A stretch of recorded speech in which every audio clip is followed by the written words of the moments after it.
안녕하세요. 아델라입니다.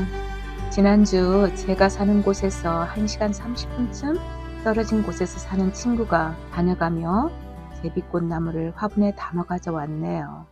아직 피지는 않았지만 저는 그 꽃을 기다리며 그 속에서 피어오를 꽃 색깔을 떠올려 봅니다.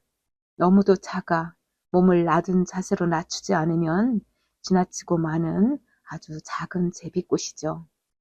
이 꽃 화분을 받아들고 그날 저녁부터 내 영혼이 따뜻했던 날들이라는 책을 찾아 읽으면서 책 저자인 포리스트 카터와 온 산을 오르내리면서 일주일을 보냈습니다. 이 책 안에 인디언 제비꽃이 얼마나 작은지와 그 꽃으로 몸에 좋은 차로 만들었다는 것이 적혀 있거든요.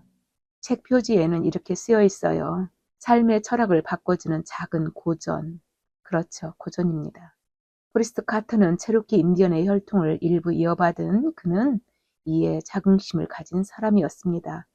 이 책은 봄이 오는 대지가 움직이는 표현을 너무도 잘 해놓은 거라서 제 마음을 흔들기 때문입니다. 이 책 안에서 그는 작은 나무라고 표현하고 있습니다.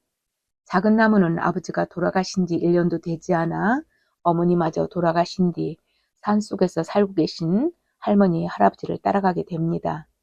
작은 나무는 부모를 잃어버리고 할머니, 할아버지를 따라 버스를 타고 또 걸어서 얼마를 가던 도중 너무도 지친 모습을 본 할머니가 할아버지께 이 아이가 너무도 지친 것 같다고 하시자 할아버지는 뭔가 잃어버렸을 때는 녹초가 될 정도로 지치는 게 좋아 하시며 그대로 걸어가셨지만 속도를 늦춰주셔서 작은 나무가 따라잡을 수가 있었다고 합니다. 작은 나무가 산속으로 올라갈 때 산이 손을 벌려 온몸으로 감싸주는 듯한 기분이 들었고 숲도 가지를 스치는 바람도 모두가 자기를 반기는 느낌이 들었다고 적고 있습니다. 그 작은 나무는 5살짜리인데 할아버지나 할머니나 그 어린 아이에게 언제나 그가 살아가는 방법을 가르쳐 주고 있을 뿐 그를 도와주는 일은 거의 없다는 것입니다. 할머니는 작은 나무에게 일주일에 걸쳐 목화신을 만들어 주셨고 다음날 아침 멜빵 바지와 목화신을 신고 산으로 오르자는 할아버지의 말씀을 듣고 잠을 청한다.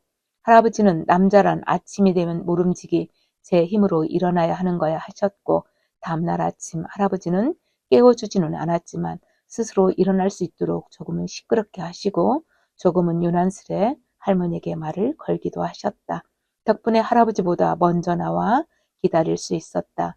아니, 벌써 나와 있었구나. 할아버지는 정말 놀랍다는 얼굴로 말했고, 예, 할아버지. 내 목소리에는 뿌듯한 자랑이 묻어 있었다.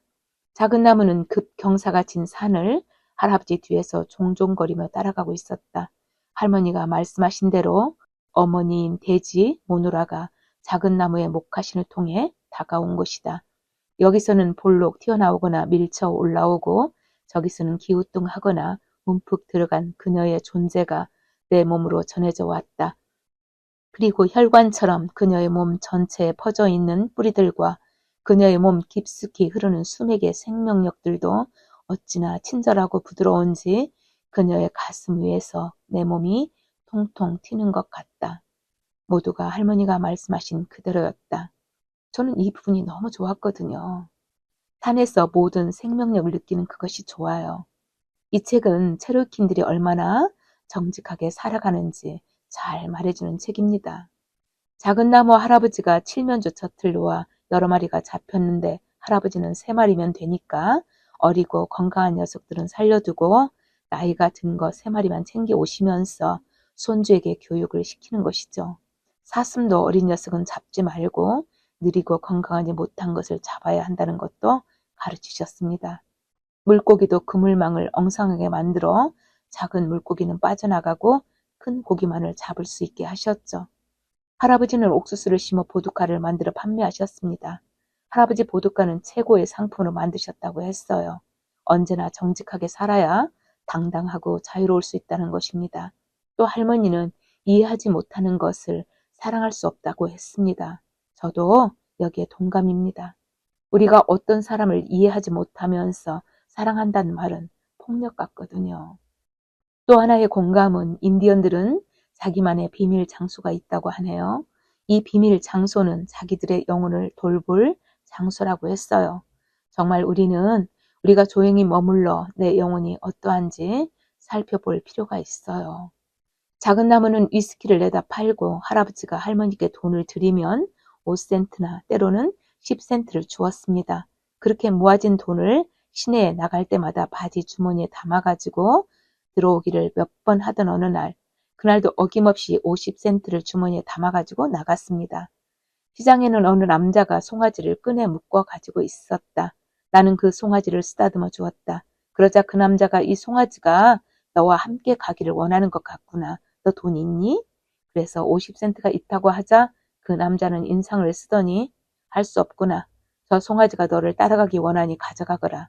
내가 기독교야. 그래서 말인데 여기 송아지가 아무리 비싸다 해도 저 녀석을 너에게 줘야겠구나. 이리 돈 50센트를 다오. 그리고 가져가거라 했다. 나는 아니라고 했지만 자기가 기독교인으로서 너에게 줘야겠다며 서둘러 일사천리로 진행되어 버린 것이다. 그 남자는 어디론가 사라져 버렸고 나는 송아지를 끌고 할아버지 있는 곳으로 갔다. 할아버지는 달갑지 않으신 표정이었다. 나는 할아버지께도 반의 소유권을 주겠다고 했지만 할아버지는 말이 없으셨다. 나는 할아버지를 따라 집으로 향했다. 그러나 걷기가 너무 힘이 들었다. 송아지가 걷지를 않으려 했다. 할아버지는 위스키 세금을 너무 많이 매긴 정치가 요구를 하면서 걸어가셨다.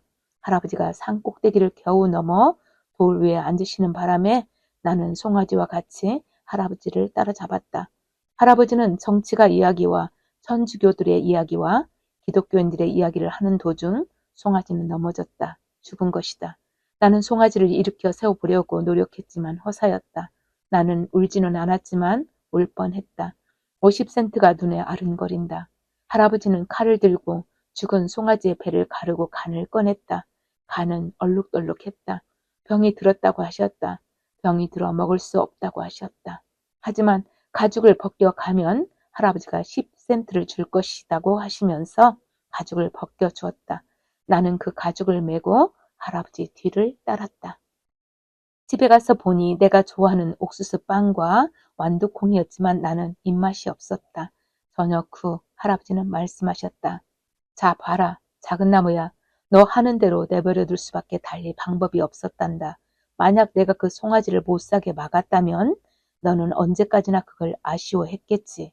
그렇지 않고 너더러 사라고 했으면 송아지가 죽은 걸 내 탓으로 돌렸을 테고 직접 해보고 깨달은 것 말고는 방법이 없었어. 그래요, 할아버지. 할아버지는 무엇을 깨달았는지 진지하게 물으셨다. 나는 기독교도와 거래를 해서는 안 된다는 걸 깨달았어요. 할머니는 갑자기 웃으셨다. 내 말이 뭐가 그리 우스운지 알 수가 없었다. 인디언들은 어릴 때부터 어떻게 살아남아야 하는지를 어려서부터 잘 가르치는 것 같습니다. 작은 나무는 정부에서 교육을 시켜야 한다는 핑계로 보육원으로 보내져 있을 때 무언가 억울한 누명으로 목사한테 매를 맞게 되었습니다.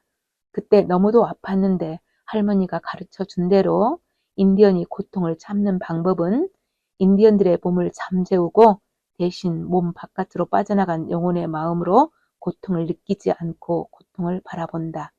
몸의 고통을 느끼는 것은 육체의 마음뿐이고 영혼의 마음은 영혼의 고통만을 느낀다. 그래서 매를 맞으면서 몸의 마음을 잠재운다. 우리가 살아갈 때 필요한 것 같다는 생각이 들었습니다. 끝으로 포리스트 카터는 할아버지로부터 감사를 기대하지 않고 사랑을 준다든지 또 필요한 것 외에는 대지에서 가져가지 않는다든지 하는 체로키족의 생활 철학을 배웠다고 했습니다. 저도 필요하지 않는데 너무 많이 가지고 있는 건 아닌지 생각해 봅니다. 또 한 주간 잘 보내시고 다시 건강하게 만나요. 감사합니다.